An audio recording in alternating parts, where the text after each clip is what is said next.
Livro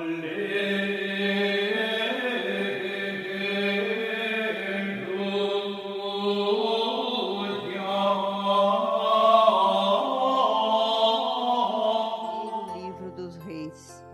Naqueles dias, Acabe convocou todos os filhos de Israel e reuniu os profetas de Baal no Monte Carmelo. Então, Elias, aproximando-se de todo o povo, disse: Até quando andareis mancando com os dois pés? Se o Senhor é o verdadeiro Deus, segue-o, mas se é Baal, segue a ele.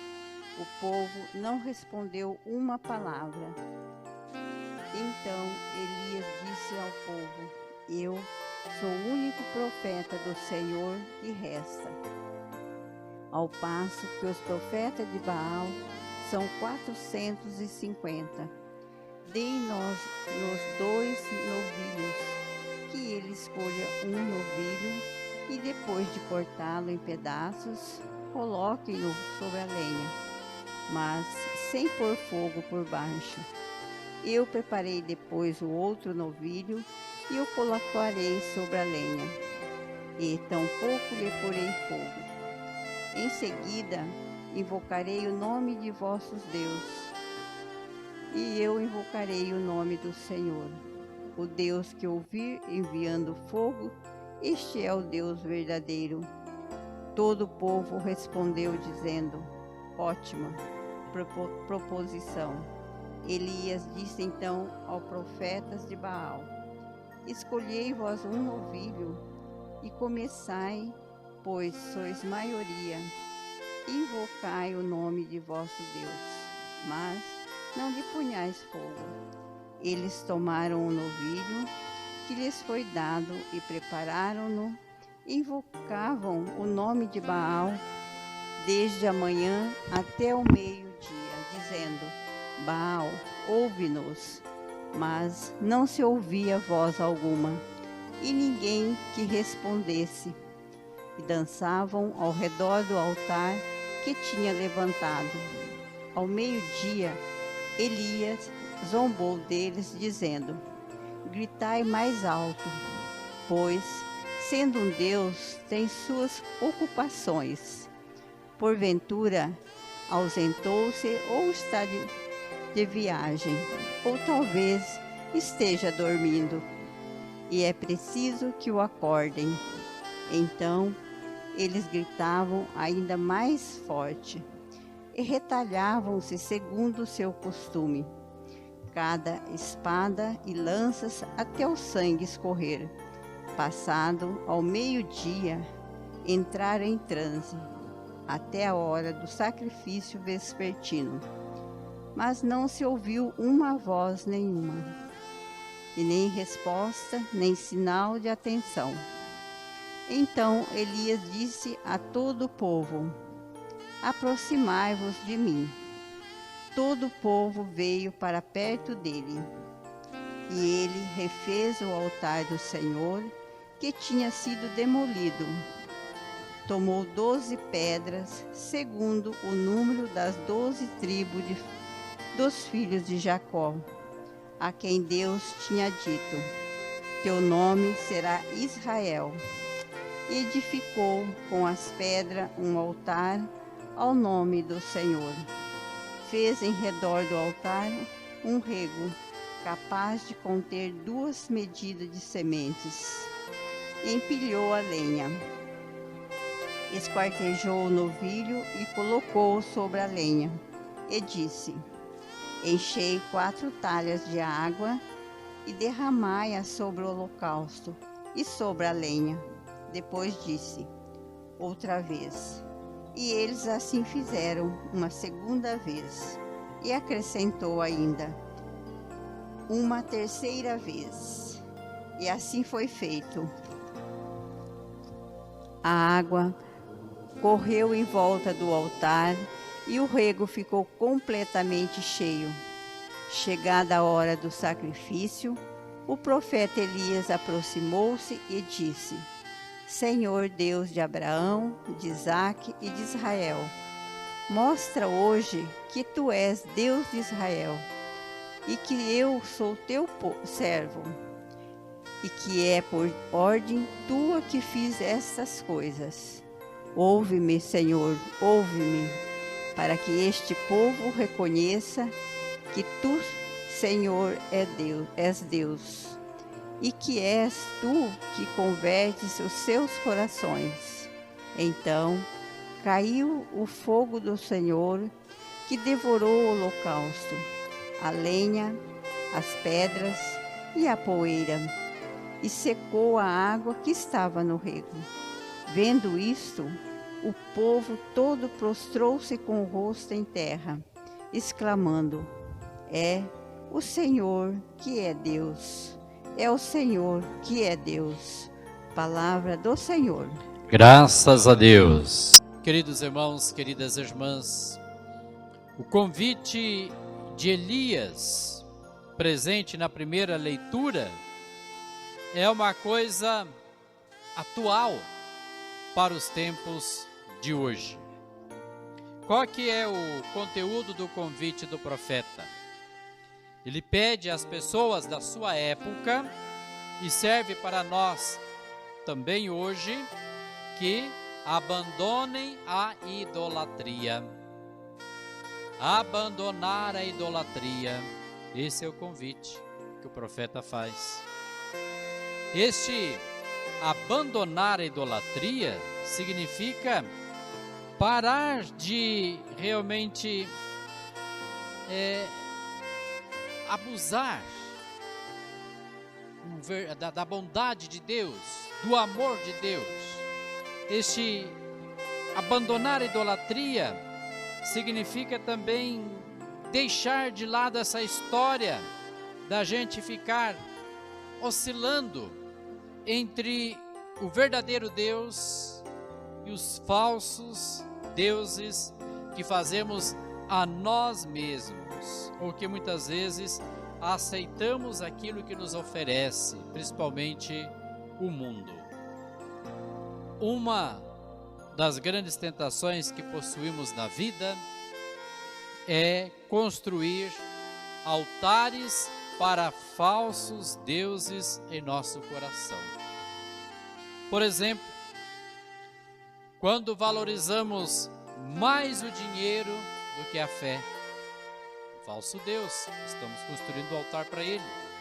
O dinheiro e a fé, aquilo que nos ajuda a experimentar o verdadeiro Deus, a gente deixa de lado.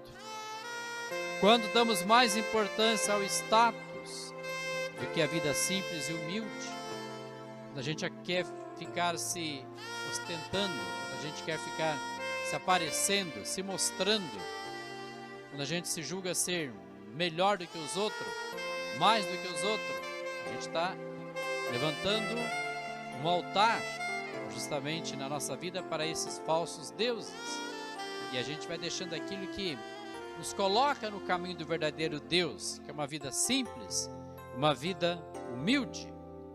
Quando somos alimentados pela ganância e deixamos de lado a prática da caridade, sabe aquele momento que nos surge aquela vontade de possuir coisas, de ter coisas, de querer ter sempre cada vez mais, que nunca está satisfeito com aquilo que tem, ou com aquilo que é.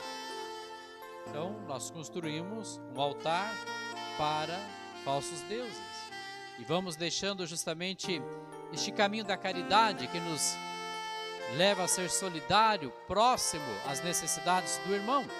A gente deixa de lado porque a gente só fica olhando para o nosso próprio interesse, olhando para o nosso próprio umbigo. Então, o profeta nos convida a abandonar esta idolatria, a dar espaço para o único e verdadeiro Deus na nossa vida. Queridos irmãos, queridas irmãs, quando tomamos a decisão de abandonar os falsos deuses e tomarmos e fazermos adesão ao Deus verdadeiro, precisa haver coerência em nossa vida. Não adianta nada a gente falar com a boca e sentir com o coração de uma maneira diferente. Não adianta nada a gente dizer que a gente ama Deus, que a gente crê em Deus, que a gente aceita Deus na nossa vida, mas o nosso dia a dia contradiz tudo aquilo que nós falamos. Então precisa-se ter uma coerência. Deus em primeiro lugar. Na minha vida, eu levantei um altar para o Deus verdadeiro, então a minha vida precisa ser coerente com aquilo que eu professo. Então o nosso testemunho vai demonstrar a qual Senhor estamos servindo.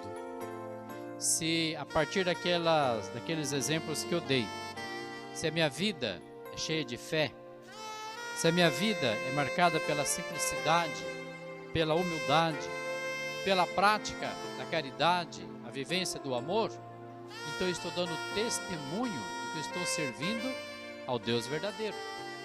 Agora, se a minha vida é marcada apenas pelo consumismo, pelo materialismo, pelo dinheiro, ou se a gente gosta de se apresentar mais do que os outros, ou quando nós deixamos a ganância, a avareza dominar o nosso coração, estamos dando testemunho que nós estamos servindo aos falsos deuses, ao Deus do mundo, da facilidade, que nos leva a um caminho de morte, morte espiritual. Por isso, meus irmãos e minhas irmãs, a coragem, a determinação e a lucidez devem nos acompanhar no momento da nossa opção, para que a nossa decisão seja algo certo. Coragem, coragem para renunciar, porque não é fácil a gente abrir mão daquilo que a gente já experimentou e que talvez a gente já tenha gostado, mas nem tudo aquilo que a gente já tenha gostado é bom. Pode nos levar à salvação, talvez possa nos levar à perdição e à condenação. Então precisa ter coragem para renunciar, coragem para abrir mão de muitas coisas presentes em nossa vida. Determinação. Não é fácil fazer um caminho cristão, não é fácil ser um discípulo de Jesus, não é fácil realmente viver ali com radicalidade, com fidelidade, perseverança, aquilo que Deus nos pede. Então a gente precisa encarar as nossas limitações, a gente precisa enxergar, conhecer as nossas fraquezas e sermos determinados em trabalhar tudo isso dentro de nós para alcançarmos a perfeição, ou seja, este caminho de santidade. E a lucidez significa pôr a cabeça no lugar, pôr o pé no chão, porque tem muita gente avoado, anda com a cabeça nas alturas, né? E não tem a cabeça justamente no lugar, por isso faz loucuras na vida, não pensa, não raciocina, não faz uma reflexão, por isso que qualquer coisa está bom, e não é assim. São Paulo havia dito, tudo está à minha frente, mas nem tudo às vezes me convém. Então, para a gente ter esta sabedoria de escolher aquilo que é bom, a gente precisa um pouquinho de lucidez, e a gente precisa também pôr o pé no chão, não ficar aí andando nas nuvens. Precisa enxergar a vida, a realidade da vida, como ela realmente é. Principalmente neste período que nós estamos vivendo aí da pandemia.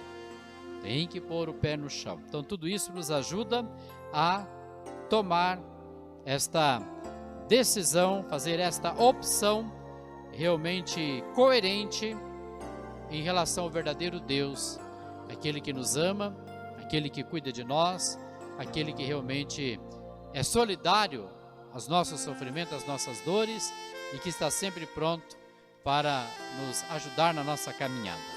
Meu irmão, minha irmã, ao acolhermos então esta palavra, nós somos convidados a renovar a nossa escolha por Deus. Que o Espírito Santo nos acompanhe nesse processo de discernimento. Louvado seja nosso Senhor Jesus Cristo. Para sempre seja louvado.